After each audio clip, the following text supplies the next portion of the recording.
Peacemaker for president. Peacemaker for president. Hell, if we can vote that orange man in, and that dude from Weekend at Bernie's, you know, that guy, then why can't we vote on a fictional character? There's no difference than we get nowadays. That'd be one hell of a president. Just think about it, man. I'd like to see them argue with him at the table. All right, the doves of freedom. You walk around.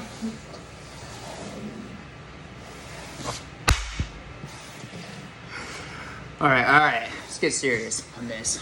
Back to the review. Well, it's a bit over the top. It's sexist. It's misogynistic. It's a bit racist. It's hella woke. And it's all around funny as hell as Joe Biden falling off a bike. I know, save the comments. James Gunn redeemed himself on this one after the Suicide Squad. It was... the Suicide Squad is a whole different video, but whatever. Let's put it this way, the Suicide Squad could have been the first 15 minutes of this show. The fight scenes were a little slow in this. It was like they couldn't make up their mind what they wanted to do. And I know they're working with John Cena, and he's really good. In fact, most of his action movies, he's actually pretty good about keeping up with them. It's just, I guess he's a bigger guy. And it felt like they were really slow. It was really comical the way they did it. But visually, it was stunning. Like when that bar chick threw him through the wall. That was really well done. Really well done. It had me rolling when he was throwing stuff at her. I kept expecting to wait to see the dildo come flying out of his hands. The writers dropped the ball on that one. That was pretty good. So the chemistry between the main cast was perfect. It was natural. They rolled together really well. And Robert Patrick played a racist bigot so well, I kept waiting for the blackface videos to show up in the media in real life. But they threw the kitchen sink at you with this one. And back to Patrick, he's still my favorite Terminator. I know it's going to get a lot of comments and a lot of hate, but he's still the best Terminator.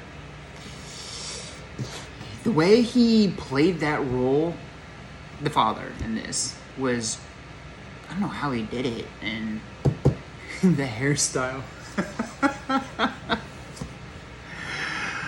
wonder if I could sport that, pull it off. I mean, pretty much have it now.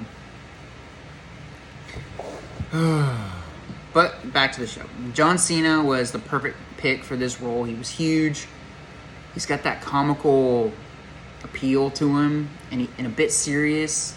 And some of the emotional scenes that he did in this were gripping, but he did it in such a way that it wasn't over the top.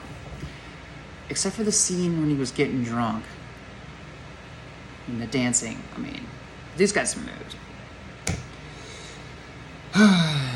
And the way this show goes, man, it's pretty hard hitting.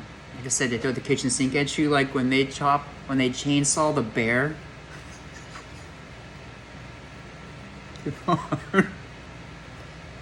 That was awesome. Good slow motion, good camera work. The episodes, they didn't move slow. It took 8 episodes to get you to the end. And I mean, what an ending.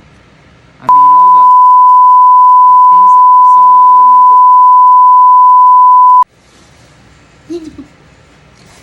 what? And then, whoa! I'm just sitting back and I'm like, it's gonna get all over my face. And like that one time in Mexico, it was like, oh, with the midget. Well, I can't wait for season 2. It's already been confirmed for a late 2023, early 24 release. Oh, man. Well, that's all I got. I know it's short, but what can you say about this show?